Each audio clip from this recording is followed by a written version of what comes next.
बीजापुर जिले में संचालित माता रुक्मणी बालिका आश्रम घनौरा का मामला पर दर परत खुलते जा रहा है।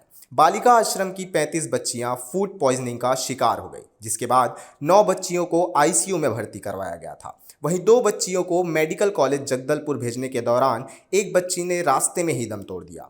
वहीं दूसरी बच्ची का इलाज जगदलपुर में चल रहा है। एफएसएल की टीम ने बीजापुर अस्पताल पहुंचकर तीनों बच्चों का सैंपल मेडिकल कॉलेज जगदलपुर के लिए भेज दिया था। साथ ही जिस कंपनी ब्रांड का पनीर खाया गया था उसका भी सैंपल जांच के लिए फूड विभाग ने अपनी कस्टडी में ले लिया।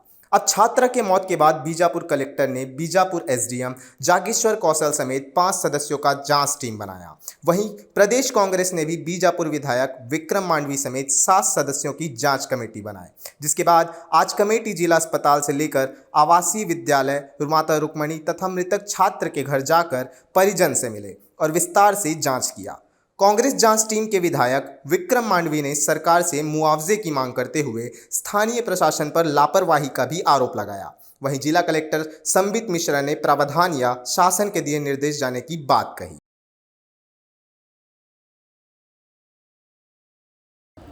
जी हाँ, माता रुक्मणी आश्रम घनौरा से कल 11 बजे करीब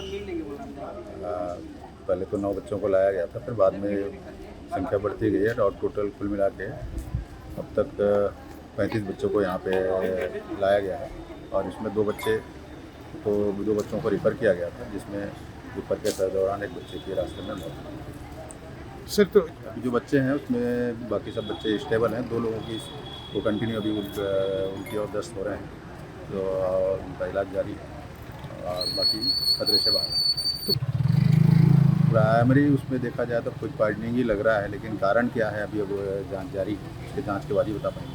नहीं, बिल्कुल जिस तरीके से हमने भी बच्चों से बात किया, वहाँ के जो मृत होते हैं, जो खाना बनाते हैं, उनसे भी हमने बात किया, रिचर्ड से बात किया। सबने कहा कि ये पनीर खाने के बाद घटना हुई है। अब सवाल है कि पनीर लाया कहाँ से? अगर पनीर लाए थे तो क्या उस खाद्य विभाग के अधिकारी जहाँ पे भी आश्रमों में या किराना दुकानों में जो सामान सप्लाई होता है, तो क्या वहाँ विधिवत जिससे उनकी जिम्मेदारी होती है खाद्य विभाग की, वो उसको जांचे, देखे क्या उन्होंने अपनी जिम्मेदारी निभाया, क्या जांचा उन्होंने, क्या बेड डेट का था? ऐसा बहुत तो जांच का विषय है, लेकिन प्रथम दृष्टता यही लग रहा है कि कहीं ना कहीं पनीर खाने की वजह से सबका ये कहना है कि बच्चों की स्थितियाँ हुई है, मौत हुई है। तो इसमें प्रशासन को जांच करना है। हमारा तो मान भी है इस पूरे मामले की निष्पक्ष जांच हो और जो भी दोषी होते हैं उनके ऊपर कड़ी से कड़ी कार्रवाई हो और साथ ही उस पीड़ित परिवार को उचित मुआवजा भी मिले।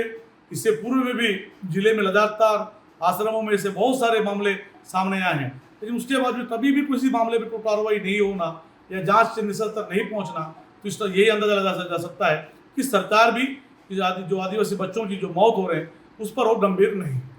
अभी यहाँ धनौरा में माता रुक्मणी देवी आश्रम संचालित है, जो एक निजी संस्थान है और अनुदान प्राप्त संस्थान है। वहाँ पे 88 बच्चे अध्ययनरत हैं। उसमें से परसों खाने के बाद कुछ लोग को तबीयत खराब होने लगा, कुछ लोगों का, और फूड पॉइजनिंग जैसे सिम्टम्स आने लगे। तो कल सुबह से लोग जब बीमार होने लगे, उनको हॉस्पिटल में गए, सबसे पास में धनौरा में गए। उसके बाद उनको जिला अस्पताल रेफ़र किया गया।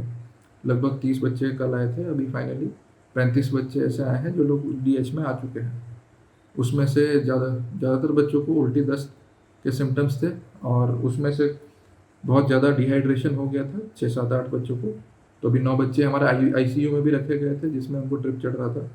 कल रात को 2 बच्चों को थोड़ा सा कन्वल्जन्स होने लगे, सीजर आने लगे, झटके लगने लगे, जिसकी वजह से हमने उनको रेफ़र किया था जगदलपुर में। उसी दौरान रास्ते में एक छात्रा का दुखद तरीके से निधन हो गया। सर, अभी ऐसा मुआवजा का कोई ऐसा डायरेक्ट गाइडलाइन में तो नहीं है, बट शासन चाहेगी तो दे सकते हैं। अभी हम लोग पहले जांच करेंगे, जांच में निर्धारित होगा कि कारण क्या था। अभी पीएम हुआ है, आज पीएम का रिपोर्ट जैसे आता है, और हम लोग भी एक जांच समिति बनाए हैं जो जाके उस छात्रावास में देख रहे हैं कि क्या कारण हो सकता है। वो सब निर्धारण होने के बाद ही उस पर हम बात कर पाएंगे, कुछ बता पाएंगे उसको। बीजापुर से संतोष कुमार की रिपोर्ट।